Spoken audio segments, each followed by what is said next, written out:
Hi. All right. I'm back. I'm here to just chat. And yeah, thanks for watching. I really appreciate it. I'm Kate and I'm just here today to talk. I don't have any notes. I just wanted to frame the talk around the title Divinity and the Magic Show. I've been it's been something that I've been wanting to talk about for about a month. So I'm finally getting around to it, and I didn't want to use my notes because I sure have been thinking about it a lot um, in terms of just where am I in a place of spirituality and all that, how that kind of gets hijacked. Um, every movement gets hijacked, everything becomes political. Um, so anyway, I'm sitting here at home. It's pretty late, but I feel really good. I stocked up on a bunch of food because we're getting a big snowstorm right now, and they're not usually predicted to be this big, but it was a good excuse to stock up uh, on some stuff. And one of the things I wanted to talk about tonight was that a week ago we got visited by Department of Family Children Services, and the claim was that our children weren't fed, so the lady had to check our fridge. And thankfully, we passed our inspection, and they're going to close the case. But it's interesting. It's just like swatting. It's like anybody can complain about anyone.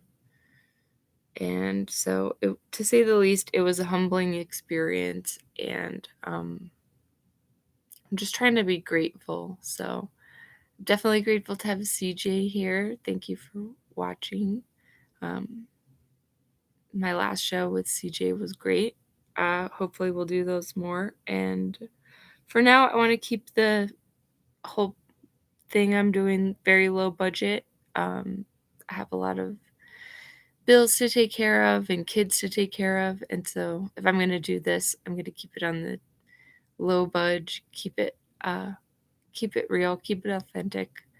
And I'm grateful that in the swamp of the internet, I could meet an authentic person like CJ. So that's really cool.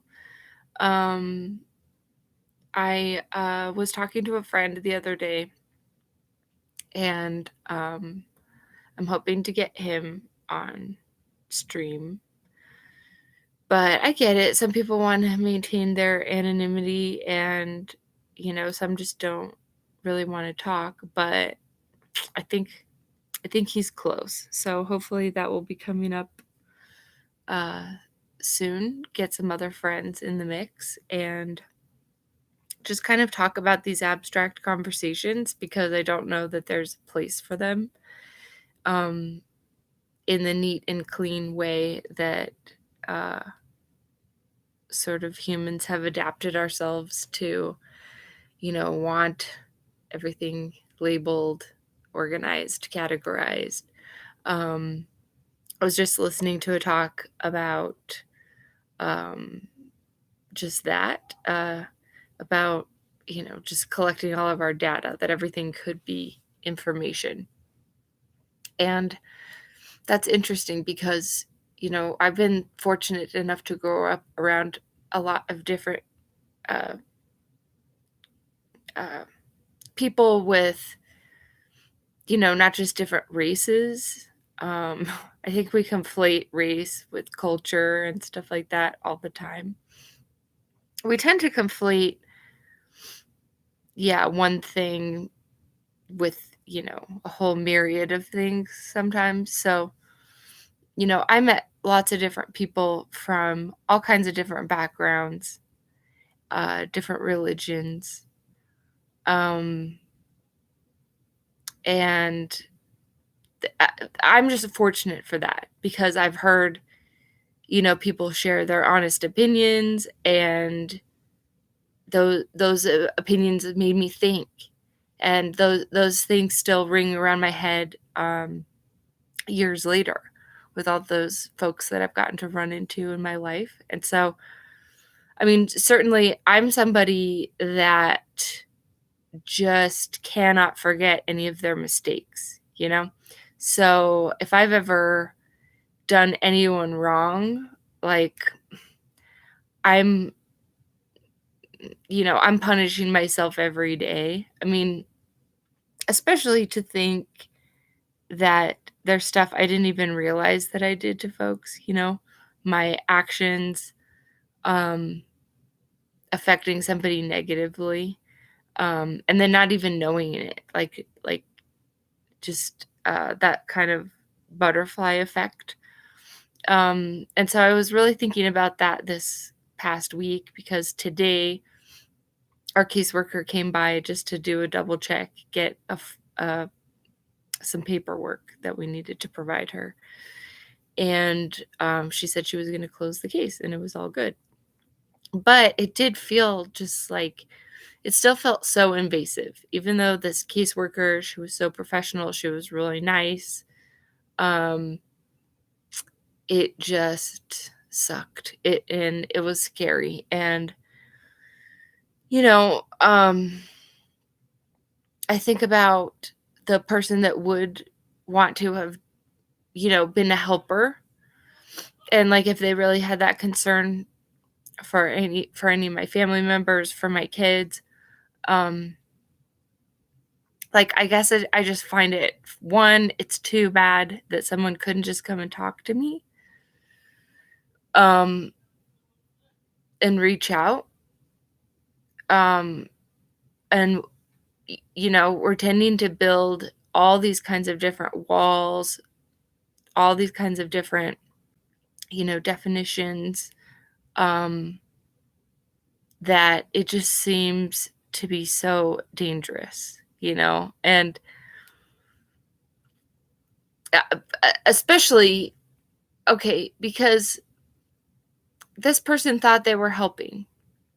So in my mind, like, if you think a kid is hungry, why are you not at least dropping food at the door or something like that? Like, I don't know. It's just rattling my brain thinking about who it could have been. Because if it's like a neighbor or somebody that like knows where I live, then why wouldn't they do that? But I get it. I mean, whatever. But I'm just trying to think about all these things that I might have done in that vein. And I'd like to think that I would never do that. Um, but I don't know. I mean, I want to put myself in somebody else's shoes. And I just tend to think that they're probably kind of a miserable person, um, projecting some crap. But I don't know.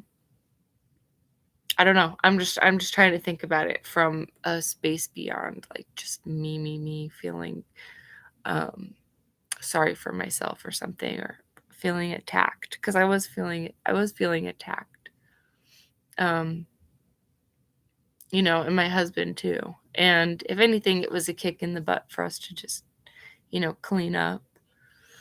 But I'll be damned if we're going hungry. I mean, that ain't happening. So I'll be hunting squirrels if I have to.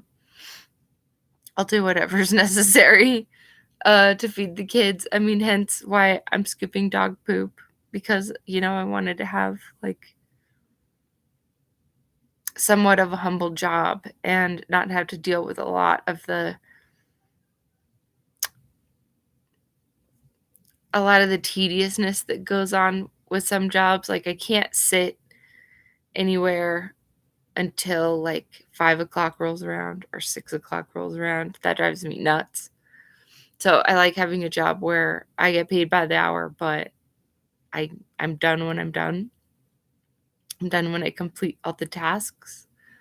So Excuse me. I am that kind of person. I do like that. But yeah, my job's wearing on me, especially this winter. I've been slip sliding around in mud and snow and ice, and just praying that I don't fall and break my head doing some stupid job. But it's going okay. I might have a snow day off tomorrow, so that's why I wanted to get on and chat tonight. Um, because there's a lot of these big ideas rolling around in my head, and I'm just, again, so grateful that I'm at a place of at least my basic needs being met. And for the most part, I feel safe and comfortable, and I enjoy where I live, even if I may have some slight issues with passive aggressive neighbors. For the most part, it's not that bad. I live in a beautiful area, and I have a humble little home that I just want to keep working on, um, fixing up, making a fun space for my family. So I'm kind of aiming to set my goals slow and steady, and that feels really good. Um, Especially because I've been getting so strong. I'm out hiking 5-6 days a week, and it feels great. Um, and I get to listen to whatever I want. I was listening to an audiobook today, so that was really nice because the weather was crummy. So it's fun when I can zone out and be in another place. Um, I really enjoyed that. And it was nice to listen to a book and not listen to the same old gripes on the podcast that I've been consuming too much lately. But yeah, I do want to measure this, being informed with just becoming irate. And yet I think there is cause for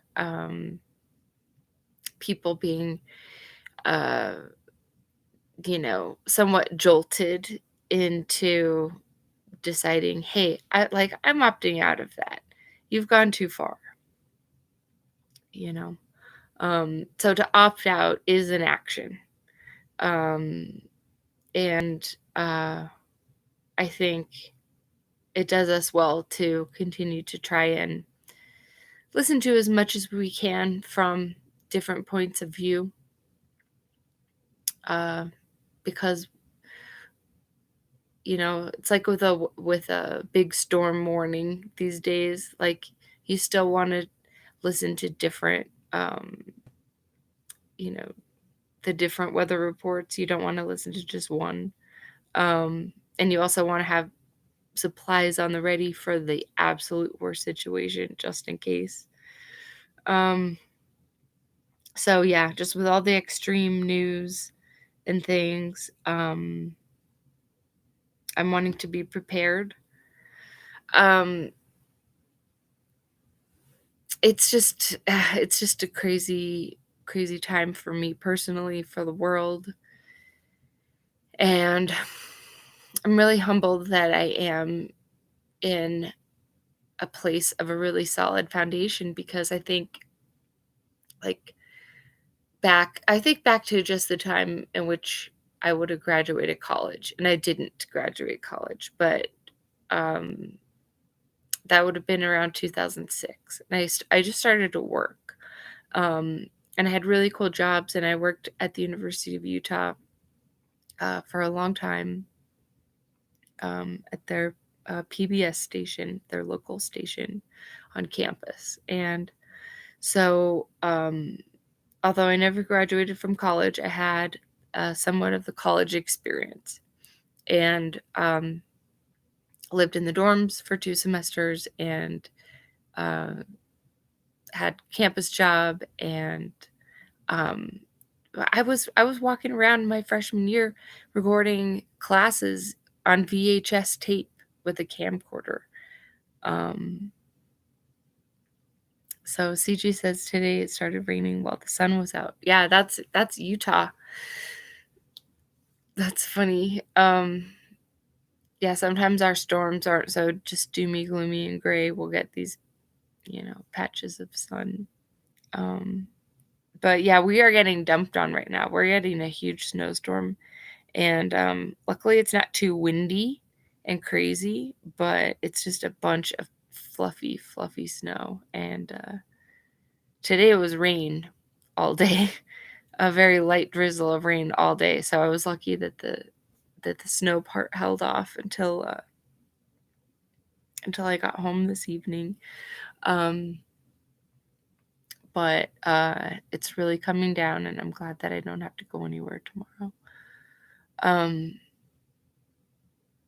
Stocked up on all the food we can make if the power goes out, and it shouldn't. We're pretty solid where we're at, but you never know with those things. Um, but oh boy, yeah, I was stressing this week. I was really freaking out. That whole thing sucked. And as soon as this lady left this afternoon, it was like, could finally breathe. So I think I may sleep very well tonight. Um, but it was just one of these things where I wanted to reflect on, like, counting my blessings and, um, just the idea of what spirituality is to some. Like, they may cling to doctrine, but how do they portray themselves in real life? Are they the ones willing to call a mediator out of concern, or will they go to that person and help them directly?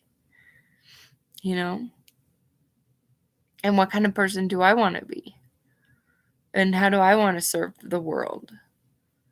um Sometimes I'm walking around and I can tell I'm just really frustrated, and I have to kind of square myself up with, like, my position and how fortunate I really am.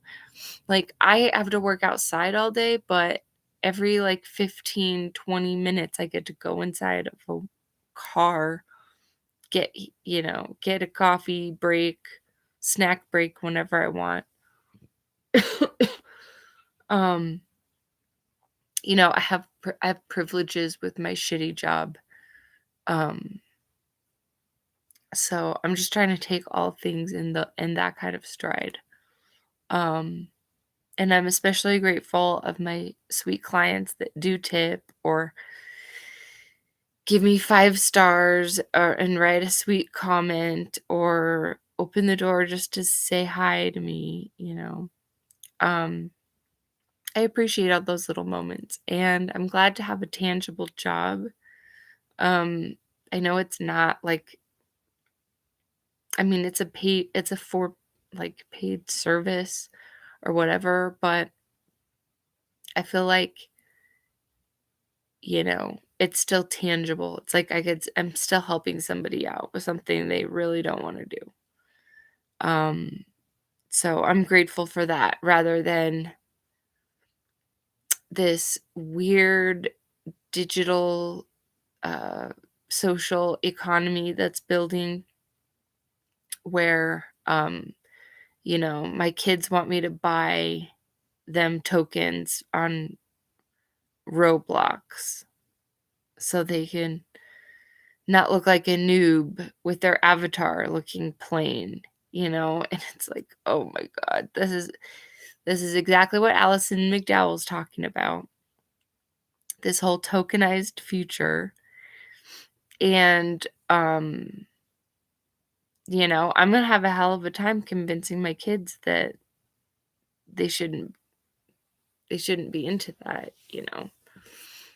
But I don't want to completely restrict them from it either, because I don't want it to be that forbidden fruit that they lie, cheat, steal to attain. Um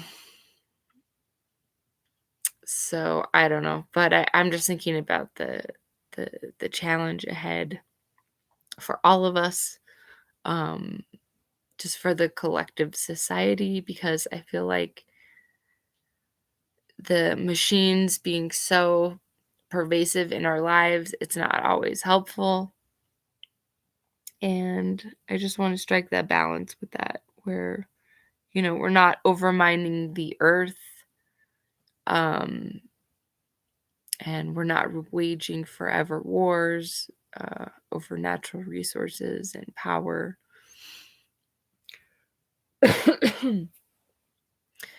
But I don't know. I've always been naive. I've always tried to see silver linings, um, especially after my whole paradigm has been shattered, because that's happened a lot to me. Uh, so yeah, I think I'm on more sturdy ground though. I think I'm more comfortable with the shock. Um, but yeah, I think we're gonna have to get mentally tough, you know. And yeah, we're gonna be attacked physically, but I think right now it really is just a psychological warfare.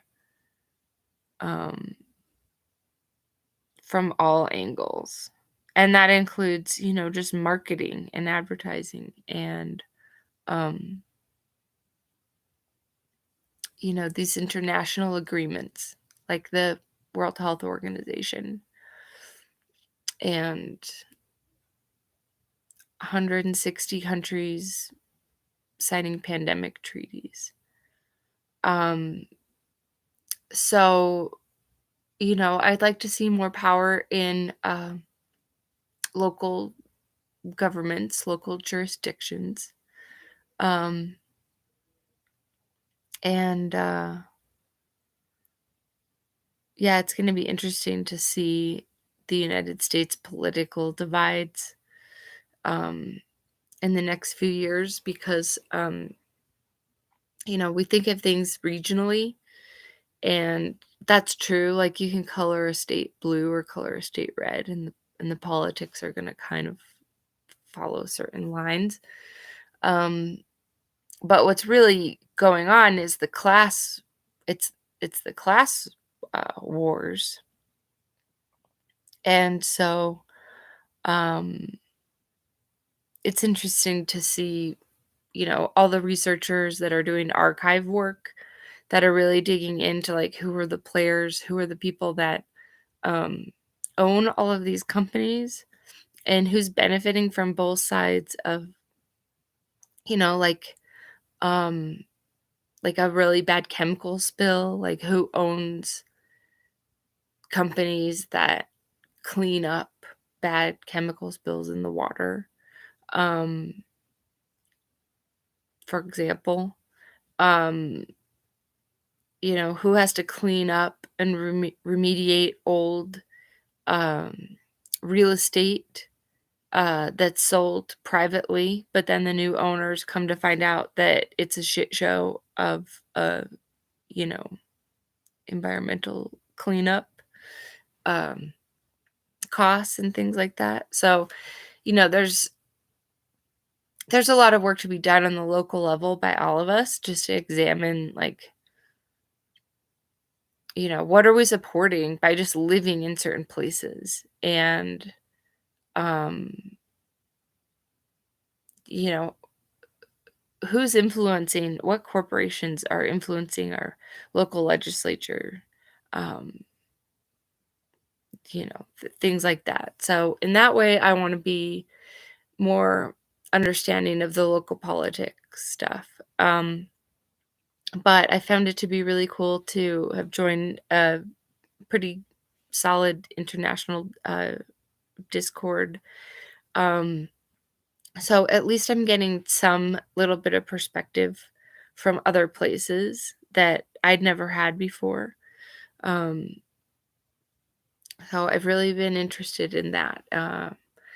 It's uh, it's not a place where like I agree with everything that everybody's saying exactly, but everybody's kind of on the right track in terms of they're trying to gather information, uh, track back sources and things like that, and just suss out like what you know, w- um, what's being obfuscated, and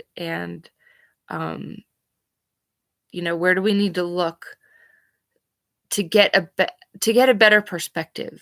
That's all. I mean, I don't think I'm in a place where I'm even remotely trying to come up with, like, uh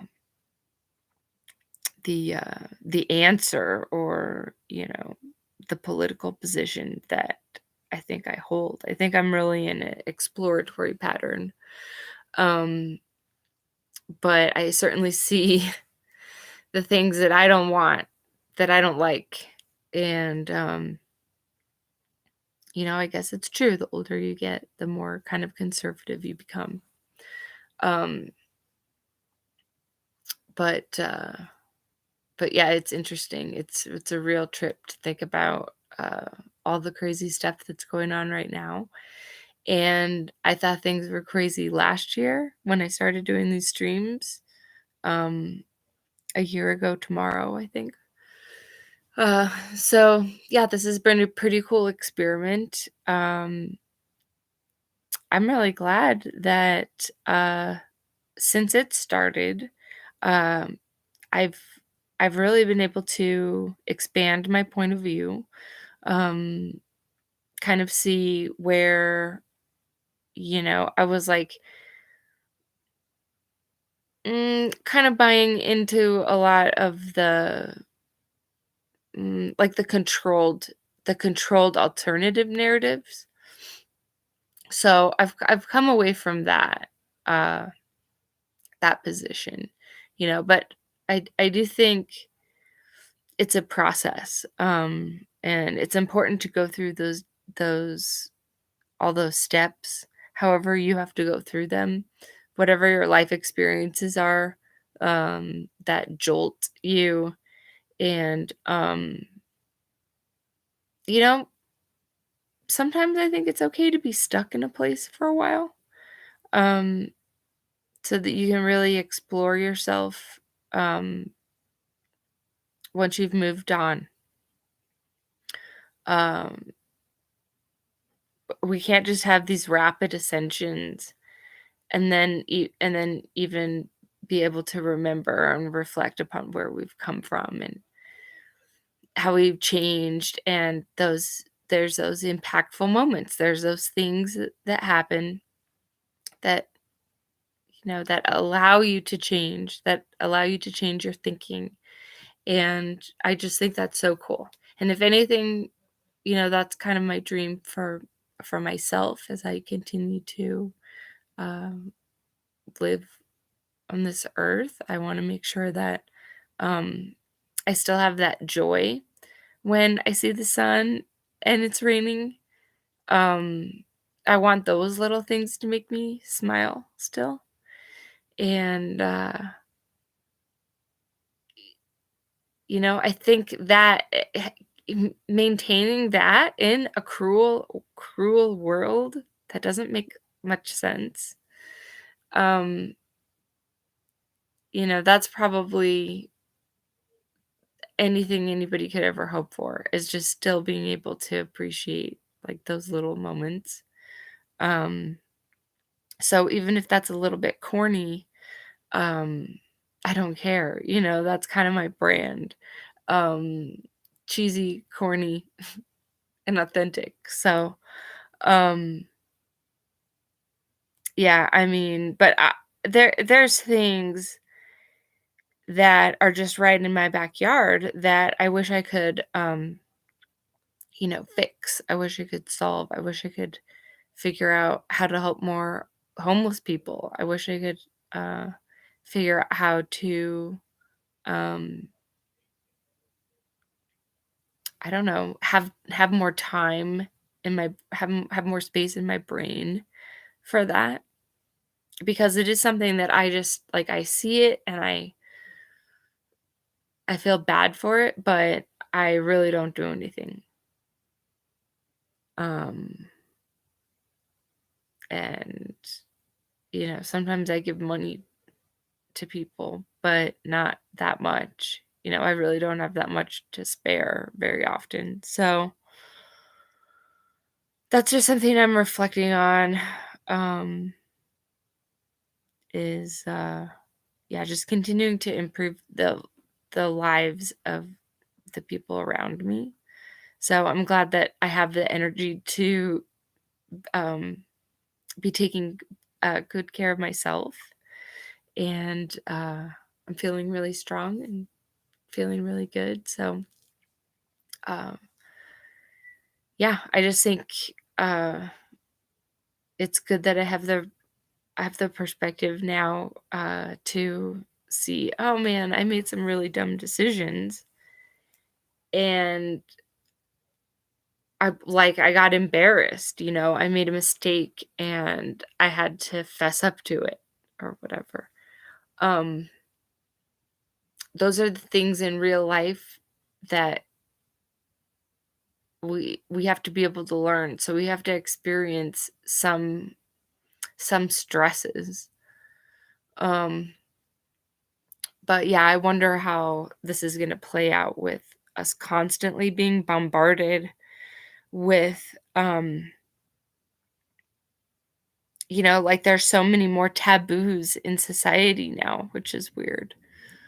Um, so it's like we're constantly being corrected, like, we're constantly being micromanaged, and yeah, I don't think that's the way. I think that really creates extra perverse, uh, attitudes and behaviors in people, and frankly, I think it's creating more sociopaths because of our very weird standards of things. Um, so yeah, I think that's translating in this new, like, uh, alphabet identity politic thing because, it's like you can never be inclusive enough, um, without, like, crossing some really questionable lines, when it comes to, like, pedophilia and, um, just objectification of people in general, regardless of their age, regardless of their, like, ability to give consent. I mean, we're sort of, um, opening the door for just there's no place in the global society for informed consent.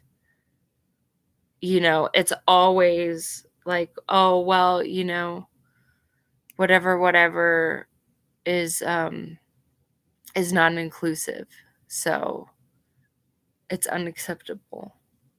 Um, but I think people should be able to have some boundaries, and I think it's ironic that, they're trying to sell us privacy, and yet they're built into their infrastructure is the total invasion of our privacy. Um, that's my second point about calling child protective services when you really didn't need to go that far to find out the truth. You didn't need to send a government tax paid social worker, So a lot of the people that they don't want to pay taxes and they don't want to have any social services whatsoever, you know, they're some of the ones like really abusing the system in a lot of ways. And so I think that's my ultimate problem, whether it be, um, the so called free market capitalists, the libertarians, the socialists. Like, I want social programs. I don't want to be taxed up the wazoo, but I do want some, regulations. So I think like most of us are there, and all this conflation conjecture, um, to me, it just really ties into this like quasi spirituality that CJ and I were talking about.